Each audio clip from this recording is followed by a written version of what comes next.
I am Shashi. Welcome to Krishna technical पाठशाला।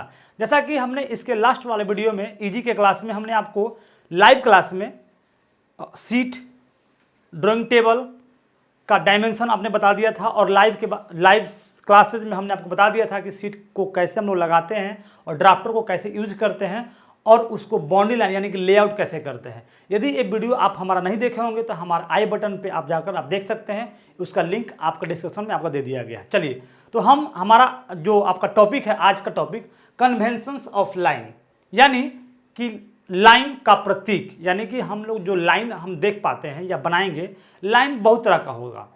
सबसे पहले थोड़ा सा बात करते हैं टाइप्स ऑफ लाइन के बारे में। लाइन से ही आपको समझ में आता है कि कोई एक लाइन होगा, मान के चलिए इसकी सपोज कोई लेकिन लाइन है, तो ये लाइन आपको दिख रहा है कैसा, स्ट्रेट लाइन है, सीधी रेखा है, और एक हम लाइन यहाँ ड्रॉ कर दी क्या, तिरछा, जिसको हम लोग बोलते हैं कर्व लाइन या वक्र रेखा। दोनों आपका लाइन ही है, लेकिन ये आपका लाइन हो गया, स्ट्रेट लाइन हो गया। यानी कि यदि लाइन को यदि हम लोग डिफाइन करते हैं तो इसको ऐसे बोल सकते हैं, डिस्टेंस बिटवीन टू पॉइंट्स, यानी कि दो पॉइंट की बीच की दूरी को हम लोग लाइन बोलेंगे। लेकिन यदि इसमें दो तरह का बात आती है, दो पॉइंट के बीच की दूरी जो कम से कम समय में तय करता हो, उसको हम लोग बोलेंगे स्ट्रेट लाइन। यदि मान के चलिए कि हमारे पास दो पॉइंट है, ठीक है, तो यदि हम इसको ना इससे कम समय में हम लोग नहीं ले सकते हैं। अब बात करते हैं कि दो पॉइंट के बीच की दूरी, यानी कि यदि यहाँ से हम स्टार्ट करेंगे तो हम इसको ऐसे भी जा सकते हैं, ये भी आपका लाइन ही हुआ, लेकिन इस लाइन को हम लोग बोलेंगे कर्व लाइन बोलेंगे, यानी कि वक्र रेखा बोलेंगे, ठीक है। तो चलिए, इसके बारे में विशेष हम ना जब पढ़ेंगे प्रोजेक्शन ऑफ लाइन यानी कि टाइप्स ऑफ लाइन के बारे में, तब इसमें हम लोग डिस्कस करेंगे। लेकिन आज हम लोग बात करते हैं सिर्फ कन्वेंशंस ऑफ लाइन, लाइन का प्रतीक के बारे में, ठीक है। चलिए स्टार्ट करते हैं हम लोग।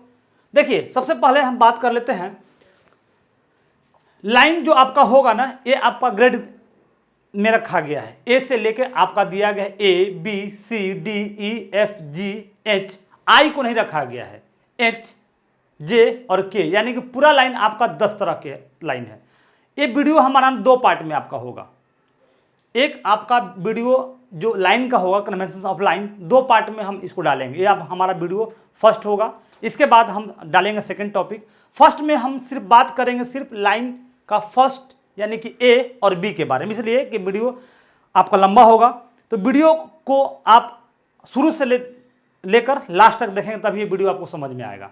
तो हम स्टार्ट करते हैं सबसे फर्स्ट में ए लाइन, यानी कि लाइन बोलता है कि कंटिन्यूअस थिक लाइन, यानी कि लाइन जो होगा वो क्या होगा कि आपका लाइन जो होगा एकदम आपका स्ट्रेट लाइन होगा, और इसको हम लोग हिंदी में बोल सकते हैं कंटिन्यूअस थिक लाइन को सतत मोटी रेखा, यानी कि जो लाइन आपका होगा वो एक मोटा होगा और कंटिन्यूअस होगा, और इसका जो लाइन का जो थिकनेस होगा यानी कि जो मोटाई होगा 0.5 mm होंगे।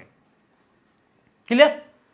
अब इस लाइन को ना भी दो पार्ट में डिवाइड कर दिया गया है, एक बोल दिया गया है A1 और एक A2, यानी कि A1 बोलता है कि विजिबल आउटलाइन, यानी जो हमारा बाहरी चीज को दिखाने के लिए, यदि किसी भी ऑब्जेक्ट का यदि हम लोग डायग्राम बनाएंगे तो जाहिर सी बात है कि लाइन का यूज करेंगे।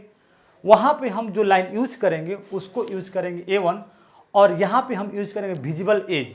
दोनों का लाइन का थिकनेस सेम ही होगा, लेकिन उसको अलग अलग जगह पे यूज करेंगे। देखिए एग्जाम्पल हम लोग लेते हैं। सपोज मान के चलिए कि हमारे पास कोई एक ऑब्जेक्ट है, हमारे पास ना कोई एक ऑब्जेक्ट हम यहाँ पे ड्रॉ कर दिए, एक कोई आपका रेक्टेंगल ब्लॉक हो गया, रेक्टेंगल आपका कोई ब्लॉक हो गया, ठीक है। इसको हम थोड़ा सा रफली डायग्राम बना के आप लोग को दिखाना चाह रहे हैं। एक कोई ब्लॉक हो गया, रेक्टेंगल ब्लॉक हो गया। अब यदि ऐसा डायग्राम हमको 3D में बनाना है, ऐसे तो ये आपका हुआ आइसोमेट्रिक में हो या ऑब्लिक प्रोजेक्शन हुआ, लेकिन यदि इस टाइप का आपको बनाना हो तो इसका जो किनारा होगा, यानी कि जो बाहरी किनारा आपको जो दिख रहा है, इस लाइन को हम जब भी हम लोग यूज करेंगे तो विजिबल एज, यानी कि ये जो हमारा लाइन होगा, ये जो लाइन हमारा होगा A2 लाइन होगा। क्लियर। फिर से आपको बोल रहे हैं, यदि हम किसी भी ऑब्जेक्ट का 3D में फिगर बना रहे हैं, 3D में आप देख सकते हैं, लंबाई चौड़ाई ऊंचाई सारा कुछ आपको क्लियर आपको विजिबल हो रहा है। इसमें जो लाइन हमारा यूज होगा, यानी जो भी आपका एज मतलब किनारा जो भी आपको दिखाई दे रहा है, इस लाइन को हम लोग बोलेंगे A2 line, A2 line visible as line. Clear. अब बात करते हैं A1 का। अब यदि इसी ऑब्जेक्ट का यदि हम लोग बात करेंगे इस किसी भी एक साइड का व्यू, यानी कि विजिबल, यानी कि जो हमारा दिख सकता है, यानी कि यदि बात करते हैं इधर से, यदि हम इसको देखेंगे इधर से तो हमारा ये रेक्टेंगल दिखाई देगा, यदि हम इधर से इसको देखेंगे तो हमारा स्क्वायर दिखाई देगा, यानी कि यदि बात करते हैं इसका तो ये हमारा दिखाई देगा सिर्फ रेक्टेंगल। तो देखिए रेक्टेंगल हमारा एकदम बना, आयत जो बना एकदम स्ट्रेट लाइन हमने यूज किया, कंटिन्यूअस थिक लाइन। अब ये जो लाइन हम यूज करेंगे किसी भी ऑब्जेक्ट का जो बनाएंगे प्रोजेक्शन, जो बाहरी किनारा होगा यानी कि विजुअल आउटलाइन, इसको हम लोग दिखाएंगे A2 लाइन से, A1 लाइन से। फिर से बोल रहे हैं A2 लाइन किसी भी ऑब्जेक्ट का 3D व्यू या पूरा चीज हम इसको दिखाना चाह रहे हैं उसको हम यूज करेंगे A2 लाइन से, विजुअल एज से।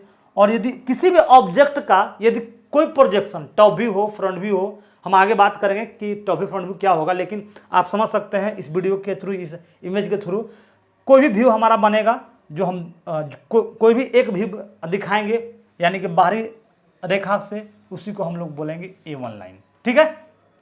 अब बात करते हैं आगे। चलिए हमारा A1 और A2 हमारा एकदम क्लियर हो गया कॉन्सेप्ट।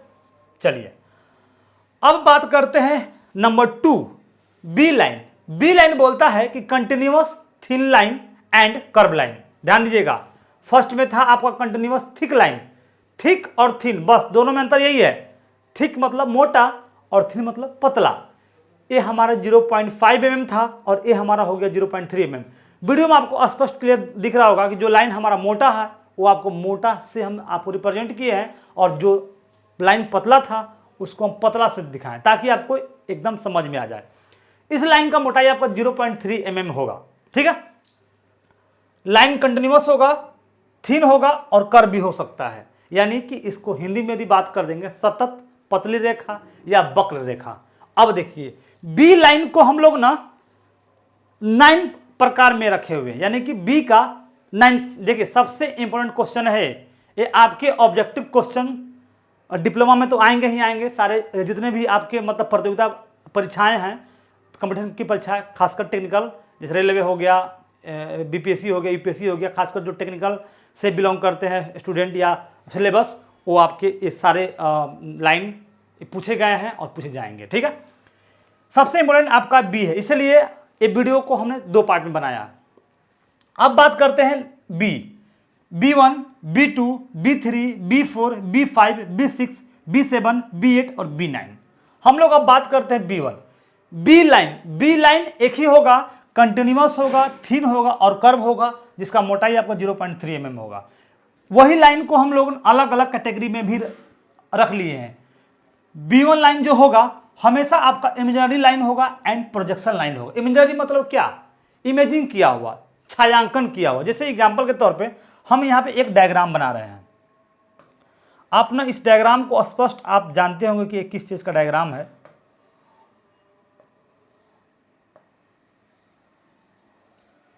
ये हमारा क्या है, ये पेंडुलम है, पेंडुलम घड़ी का पेंडुलम, दीवाल घड़ी देखे होंगे आप लोग जो घूमते रहता है ना, ये अभी हमारा क्या है ना, ये पेंडुलम अभी स्थिर है।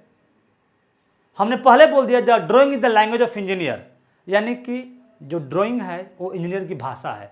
तो अभी तो हमने दिखा दिया कि पेंडुलम है, लेकिन यदि हमको दिखाना होगा कि पेंडुलम चल रहा है तो इसके लिए हम क्या करेंगे, हम अलग लाइन का एक कलर का यूज करते हैं ताकि आप लोग समझ में आ जाए। देखिए हम क्या करते हैं ना, पेंडुलम को एकदम पतली रेखा का हम यहाँ पे सिंबल दिखाना चाह रहे हैं आप लोग को। सेम पेंडुलम आपको वही है, और एक इधर हम दिखाना चाह रहे हैं आप लोग को पेंडुलम सेम, और इसको हमने एक ही जगह पे यानी कि एक पेंडुलम आपका एक बार इधर जा रहा है और एक बार इधर आ रहा है। ठीक है ना, एकदम क्लियर ना। देखिए कॉन्सेप्ट में आप समझिएगा थोड़ा सा, एक बार पेंडुलम इधर की ओर मूव करता है और एक इधर है। रियल पेंडुलम हमारा जो येलो कलर का है, यानी कि जो पीला है वही आपका है, लेकिन पेंडुलम बस ये फिक्स है कि ये पेंडुलम यहाँ से यहाँ तक ही दूरी तय कर रहा है। तो जब भी हम ऐसा कुछ भी ऑब्जेक्ट किसी के सामने रिप्रेजेंट करेंगे, तो जो लाइन रिप्रेजेंट के थ्रू हम जो यूज करना चाह रहे हैं या दिखाना चाह रहे हैं, उस लाइन को हम लोग बोलेंगे इमेजिनरी लाइन या प्रोजेक्शन लाइन। इसलिए कि रियल में हमारा ये जो पेंडुलम है एकदम स्थिर है, लेकिन अब इस फिगर में कोई भी आप इसको देख सकते हैं या फिर आप इसको दिखा सकते हैं, ये पेंडुलम चलता हुआ पेंड, यानी कि बस ये पेंडुलम यहाँ से यहाँ जाएगा और यहाँ से फिर वापस आएगा। इस जो इमेज को, शैडो को हम दिखाना चाह रहे हैं जिस लाइन से, उस लाइन को जो यूज करेंगे वो B1 होगा, इमेजिनरी लाइन होगा और प्रोजेक्शन लाइन होगा। क्लियर। अब बात करते हैं हम लोग आगे B2 क्या बोलता है? B2 बोलता है डायमेंशन लाइन, यानी कि इसको हिंदी में हम लोग बोलेंगे बीमांकन रेखा या बीमा रेखा।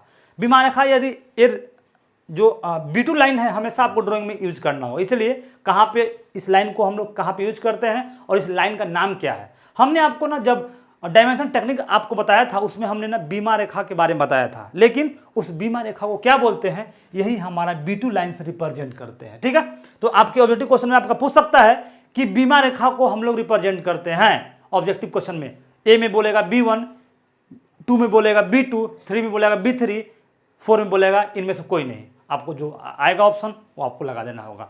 बीमा रेखा, डायमेंशन रेखा। देखिए अब बात करते बीमा। यदि कोई हम यहाँ पे ब्लॉक, रेक्टेंगल ब्लॉक यहाँ पे हमने ड्रॉ कर दिया, अब यदि इसको डायमेंशन हम के रूप में हमको दिखाना है, रेक्टेंगल तो जाहिर सी बात है कि इसका कोई ना कोई डायमेंशन होगा। अब देखिए यहाँ पे हमने ना एरो हेड के बारे में हमने आपको बताया था, एरो हेड हमेशा आपका 1:3 रेशियो होता है। देखिए एरो हेड, यही हमारा एरो हेड हो गया। अब इधर से भी हम दिखा दे रहे हैं, इसलिए कि रेक्टेंगल ब्लॉक है, तो रेक्टेंगल ब्लॉक यहाँ से हम आपका एरो हेड 1:3 रेशियो, इसको आप अच्छे से ड्रॉ करेंगे। मान के चलिए कि हमारा हो गया 100 mm का और ये हमारा हो गया 50 mm का। क्लियर। यहाँ पे एक एरो हेड तो आपको हमने बता दिया था इसके बारे में। यहाँ पे दो तरह के लाइन यूज हो रहे हैं, एक आपका यूज हो रहा है B2 लाइन और एक आपका हो रहा है तीसरा एक्सटेंशन लाइन। देखिए कैसे, इसमें दिया गया डायमेंशन लाइन, यानी कि हमारा जो इस लाइन से इस लाइन के एंड तक, यानी कि जो आपको लाइन ये दिख रहा है, इसी लाइन को हम लोग बोलेंगे डायमेंशन लाइन, यानी इस लाइन को हम लोग बोलेंगे B2। क्लियर। देखिए इसमें भी हमारा ये जो लाइन हो गया एरो हेड के साथ में जो भी हमारा आता है, ये हमारा हो गया B2 लाइन यानी डायमेंशन लाइन। और तीसरा बोलता है कि एक्सटेंशन लाइन। एक्सटेंशन मतलब क्या, हम लोग उसको बढ़ा सकते हैं। नाम सुने होगा आप लोग ना, एक्सटेंशन बोर्ड। यदि हमारा चार्जर वगैरह बोर्ड के पास नहीं लग पा रहा है तो हम लोग क्या करते हैं, एक्सटेंशन लाइन लाते हैं अपने पास, इजीली उसको यूज करते हैं एक्सटेंशन लाइन। वो सेम वही चीज़ यहाँ पे एक्सटेंशन लाइन, बस यहाँ पे चाहेंगे तो इसको बढ़ा सकते हैं। यदि फिगर बड़ा होगा तो एक्सटेंशन लाइन को बढ़ा देंगे तो ऑब्वियसली आपका डायमेंशन लाइन भी बड़ा हो जाएगा। यानी कि जो छोटा लाइन आपको दिख रहा है ए वाला लाइन, इसी लाइन को हम लोग बोलेंगे B3 line, B3 extension line. देखिए ए वाला हमारा हो गया B3 लाइन। एक्सटेंशन लाइन और डायमेंशन लाइन दोनों साथ में रहेंगे। याद करने का तरीका, B1 लाइन हमेशा आपका छायांकन होगा, मतलब वो आपको प्रोजेक्शन के रूप में दिखाया जाएगा, जैसे हमने आपको दिखा दिया जो पेंडुलम के रूप में। पेंडुलम के अलावा जो चीज़ आपको दिखता है, जो आपका हैंडपंप हो गया, तो हैंडपंप क्या एक बार ऊपर आता है एक बार नीचे आता है। यदि आपको दिखाना होगा तो वहाँ फिर आप दिखा सकते हैं इमेजिंग करके, वहाँ पे आपका B1 होगा। B2 और B3 लाइन, डायमेंशन लाइन और एक्सटेंशन लाइन दोनों आपस में साथ रहेंगे। यदि गलती से यदि आपको बोला गया कि B2 लाइन हमारा एक्सटेंशन हो गया और B2 आपका डायमेंशन, तो घबराने वाली बात नहीं है। B2 और B3 लाइन दोनों आपस में साथ रहते हैं। B2 के बिना B3 अधूरा है और B3 के बिना B2 अधूरा है। बस ये चीज़ आप जहाँ B2 याद रहेगा ऑटोमेटिक आपका B3 याद ही होगा। इसलिए जब भी हम लोग बात करेंगे डायमेंशन लाइन का, तो डायमेंशन लाइन बिना एक्सटेंशन लाइन के अधूरा है। क्लियर। यानी कि B2 और B3 आपका कॉन्सेप्ट आपका क्लियर हो गया। जहाँ भी हम लोग डायमेंशन का यूज करेंगे किसी भी ऑब्जेक्ट का, वहाँ पे आपका B3 यानी कि B2 और दोनों B2 डायमेंशन लाइन और B3 एक्सटेंशन लाइन दोनों आपस में साथ रहेंगे। चलिए अब बात करते हैं आगे, हम लोग बात करते हैं B4 लाइन, लीडर लाइन। देखिए लीडर लाइन मतलब क्या, लीडर मतलब क्या, नेता, ठीक है, नेता मतलब लीड करने वाला। जैसे ना कभी कभी हम लोग जानते हैं कि इंडिया ने पाकिस्तान को इतने रन से लीड किया, तो वही चीज़ है यहाँ पे, उसी चीज़ को हम लोग यहाँ पर लीडर के नाम से हमने बना दिया है। देखिए याद करने का फंडा, ये सब चीज़ हम इसलिए बोल रहे हैं ताकि आपको ना एकदम याद रहेगा, कॉन्सेप्ट याद रहेगा। लीड करना, फलना मतलब टीम ने इस टीम को लीड किया, तो लीडर लाइन, उसी से बना हुआ लीडर लाइन। अब देखिए ये लीडर लाइन जब भी हम लोग यूज करते हैं तो सिर्फ सर्कुलर चीज के लिए या सिलेंड्रिकल चीज को रिप्रेजेंट करने के लिए। अब कैसे, देखिए मान के चलिए सपोज दैट कि आपके पास कोई एक ऑब्जेक्ट है, ऑब्जेक्ट के अंदर ना एक होल दिया गया है, एक होल दिया गया। अब एक रेक्टेंगल होल है, सॉरी ब्लॉक है, रेक्टेंगल ब्लॉक है, इसमें आपका डायमेंशन लाइन और एक्सटेंशन लाइन आपको हमने बता दिया है। अब क्या करेंगे कि इसके बीच में ये हमारा हो गया डायमेंशन लाइन। देखिए हम सारे चीज़ को लेकर चल रहे हैं, तो इसीलिए इस चीज़ को ध्यान रखना होगा। अब बीच में यहाँ पे हमारा बन गया एक सिलेंड्रिकल होल, यानी कि हम रिप्रेजेंट कर रहे हैं, अभी ये प्रोजेक्शन है, ये हमारा सर्कुलर है, यानी कि सर्कल बन गया। इस ब्लॉक के अंदर ए क्या है, सर्कल है। यदि इसको हमको दिखाना है तो हम क्या करेंगे कि इसको हम रिप्रेजेंट करेंगे, यहाँ से नीचे की ओर दिखाएंगे इसका डायमीटर, और यहाँ पे हम इसको एक लाइन देकर 5 से रिप्रेजेंट करेंगे कि ये आपका 50 mm का डायमीटर है। देखिए यहाँ पे इसी को हम लोग इसी को हम लोग बोलेंगे लीडर लाइन, लीडर लाइन। यदि चाहते हम लोग तो इसके अंदर भी इसको ना ऐसे करके हम लोग ड्रॉ करके बना सकते हैं भाई कि 50 mm का है, लेकिन ये रॉन्ग टेक्निक है। इसमें भी आपका बहुत चीज़ कवर हो रहा है, डायमेंशन टेक्निक, तो इसमें डायमेंशन भी टेक्निक है। तो इस चीज़ को हम लोग क्या करेंगे कि हम लोग इस सर्कल को बाहर बनाएंगे। कब, जब किसी भी ऑब्जेक्ट के अंदर कोई सर्कुलर भाग को दिखाना है तो उस लाइन को जो यूज करेंगे, इसी लाइन को हम लोग बोलेंगे, इसी लाइन को हम लोग बोलेंगे B4 लाइन, यानी कि लीडर लाइन। ठीक है, कोई भी ऑब्जेक्ट, बस ऑब्जेक्ट के अंदर रेक्टेंगुलर ब्लॉक के अंदर हमारा एक ऐसा होल होना चाहिए, सर्कुलर होल होना चाहिए। उस यानी कि सर्कुलर होल को रिप्रेजेंट करने के लिए जब बाहर हम दिखाते हैं उसी को हम लोग बोलते हैं लीडर लाइन। अब आपसे कोई पूछ भी सकता है कि लीडर लाइन कितने डिग्री एंगल पे होता है। देखिए यहाँ पर ध्यान दीजिएगा, यहाँ पे तिरछा भी है, यानी कि यहाँ तिरछा है। यदि बात करेंगे स्क्वायर से, यदि हमारे पास यहाँ स्पेस रहता तो यहाँ भी हम लिख सकते थे 550 mm। तो यहाँ पर देखिए एंगल बना हुआ, जो एंगल हमारा बना हुआ है, यानी एंगल जो बना हुआ है ये हमेशा आपका 45 डिग्री पे रहेगा। आपसे कोई पूछ सकता है कि लीडर लाइन कितने डिग्री एंगल पे बनता है या बना हुआ होता है, 45 डिग्री पे।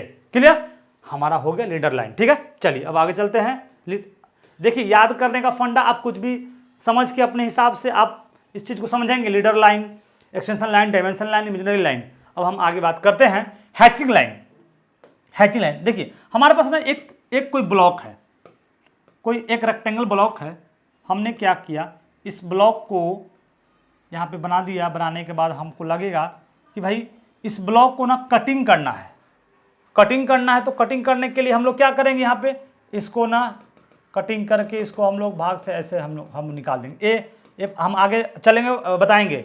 यदि इस ब्लॉक को हम कटिंग कर दिए, ये तो आपको समझ में आ रहा है ना कि ये जो ब्लॉक बना हुआ है इसको ना काटा जा रहा है या काटना है। ठीक है, तो हम जब इसको कटिंग करेंगे तो कटने के बाद ना कुछ इस टाइप का इसका फिगर बनेगा, ध्यान देंगे। एक कटने के बाद हमारा जो फिगर बनेगा कुछ इस टाइप का बनेगा।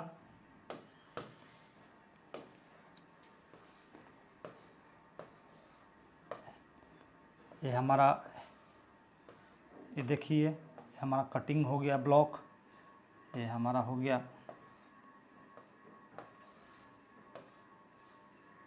कटने के बाद हमारा ये पोर्शन इस टाइप का। फ्री हैंड हमने आपको बनाकर दिखा दिया। हमने इसको 2 पार्ट में कटिंग कर दिया। अब बताइए, या तो इस पोर्शन को हम लोग बोल सकते हैं कि ऐसा ऐसा पार्ट 2 जगह रखा हुआ है, लेकिन यदि इसी ऑब्जेक्ट को कटने के बाद जो चीज़ हमको दिखाना है उस चीज़ को हम लोग जो रिप्रेजेंट करते हैं, यानी इस पोर्शन को हम लोग 45 डिग्री पे इसको हैचिंग कर देंगे।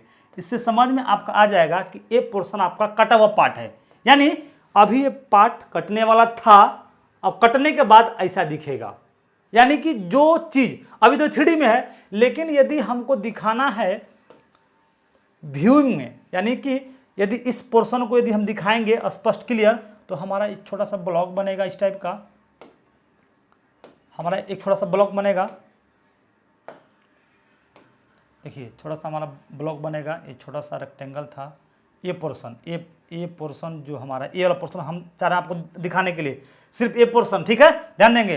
अब हम ना किसी और कलर से, देखिए इसको हम लोग जो हैचिंग करेंगे 45 डिग्री एंगल पे इसको हैचिंग करते हैं। कटे हुए पार्ट को जो हम लोग दिखाते हैं, इसी लाइन को हम लोग बोलेंगे B5 hatching line, HATCHING hatching line. Hatching line को कटे हुए पार्ट को रिप्रेजेंट करने के लिए, किसी भी मेटल को, किसी भी वुड को या किसी भी चीज को ड्राइंग में कटे हुए पार्ट को हमको रिप्रेजेंट करना है, दिखाना है, उस लाइन का जो यूज करेंगे उस लाइन को बोलेंगे हैचिंग लाइन, और उस को रिप्रेजेंट करने के लिए B5 का यूज करते हैं। B5 कटिंग लाइन, हैचिंग रेखा जैसे आप समझिए B5, क्लियर। अब या मेटल का हो पार्ट या वुड का पार्ट हो, कोई भी चीज का हो पार्ट, बस कटा हुआ होना चाहिए। यदि हम रैंडमली यदि इस चीज को हम ऐसे दिखा देंगे, ऐसे हम दिखा देंगे, तो इसका मतलब यही है ना कि पार्ट ना सिर्फ व्यूइंग बना हुआ है, सिंपल। लेकिन यदि इसको हम हैचिंग कर देंगे तो इससे समझ में आएगा, अगला को यह समझाना होगा कि पार्ट हमारा कटा हुआ पार्ट है। चलिए अब बात करते हैं हम लोग आगे B6 के बारे में, clear. Outline of revolve section. Outline मतलब क्या, बाहरी रेखा। इसमें भी हमारा आउटलाइन आया था कहीं, देखिए आउटलाइन, इसमें भी हमारा आउटलाइन है, लेकिन क्या है, रिवॉल्व सेक्शन, यानी कि घुमा हुआ पार्ट, यानी कि घुमा हुआ भाग। देखिए रिवॉल्व मतलब कि जैसे कोई भी चीज हमारा घुमा हुआ चीज, जैसे देखिए अभी हम यहाँ पे क्या कर रहे हैं ना, अभी हम क्या कर रहे हैं यहाँ पे कि एक ना बना रहे हैं रेक्टेंगल ब्लॉक, ये हमारा बन गया रेक्टेंगल, कोई ब्लॉक बन गया, लेकिन हम यहाँ पे ना, ये भी हमारा रेक्टेंगल ब्लॉक ही बना हुआ है, लेकिन कुछ यहाँ पे ना अजीब टाइप का है। देखिए ये पार्ट यहाँ पे हमारा मूव करते हुए ये यहाँ बन गया। देखिए दोनों में फर्क यही कि इसमें कॉर्नर है, लेकिन इसमें कॉर्नर नहीं है, जो कॉर्नर है वो मूव कर दिया गया है। अब यदि इसी को हम 3D में चाहेंगे दिखाने के लिए, 3D में, तो देखिए जैसे हम लोग का जो मोबाइल का कवर वगैरह होता है या फिर मोबाइल वगैरह होते हैं, वो कुछ इसी टाइप का बने होते हैं, ठीक है ना।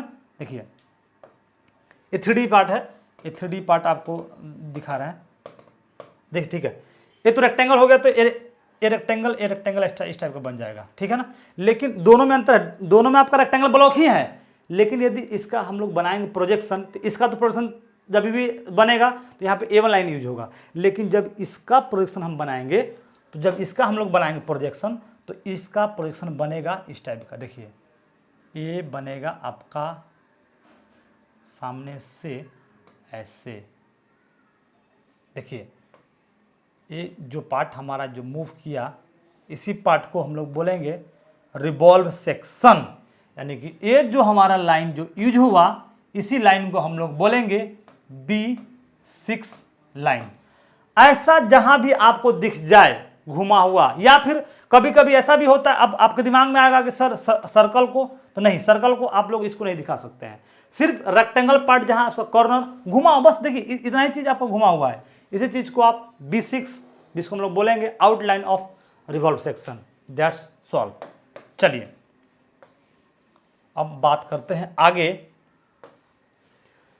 B7, हम लोग बात करते हैं अब B7 short centre line. Short मतलब छोटा, सेंटर लाइन, सेंटर लाइन के बारे में यानी कि केंद्र रेखा, ठीक है ना। शॉर्ट लघु केंद्रीय रेखा, इसका हिंदी यही होगा। देखिए हिंदी इसलिए हम बोल रहे हैं ना कि देखिए जो भी बच्चे हमारे डिप्लोमा करते हैं ना, उसमें बिहार बोर्ड से बिलोंग करते हैं, इसलिए हम हिंदी का थोड़ा यूज कर रहे हैं, ठीक, ताकि आपको ये चीज समझ में आ जाए। शॉर्ट सेंटर, अब शॉर्ट सेंटर में हम लोग बात करेंगे कि ये कैसे होगा।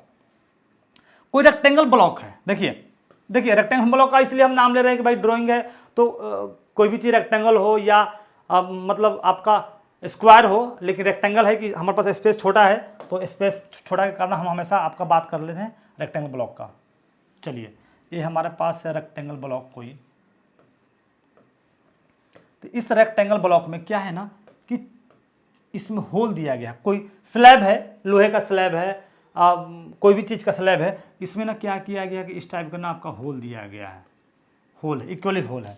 यदि इसका हम लोग व्यू बनाएंगे तो जाहिर सी बात है कि जो आपका व्यू बनेगा, ये आपका बनेगा व्यू इस टाइप का टॉप व्यू से। यदि ऊपर से हम इसको देखेंगे तो इसका जो व्यू बनेगा, यानी कि ऊपर से यदि इसको हम लोग देखेंगे अच्छे से, तो जो व्यू बनने वाला है ऐसा बनेगा।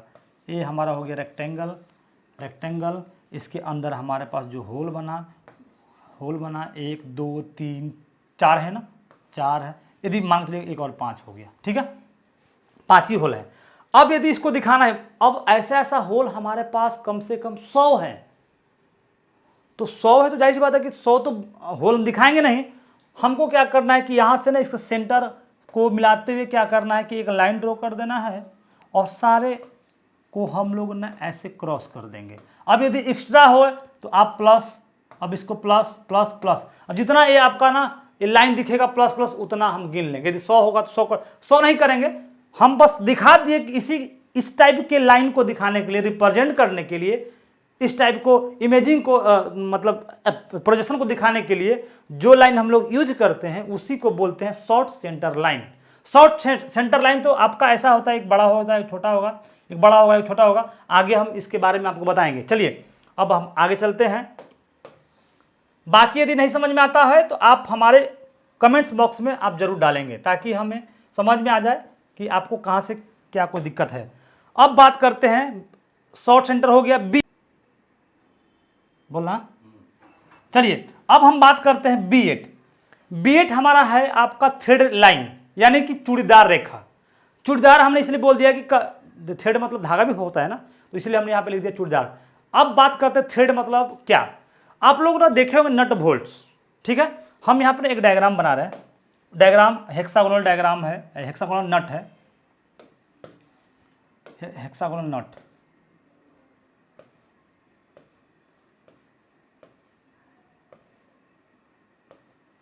हेक्सागोनल नट हम बनाने का कोशिश कर रहे हैं कि आपको समझ में आ जाए, ठीक है। ये हमारा हो गया, थोड़ा सा कर्व लाइन होता है यहाँ पे, ठीक है। चलिए ये हमारा हो गया हेक्सागोनल नट, ठीक ना, हेक्सागोनल नट।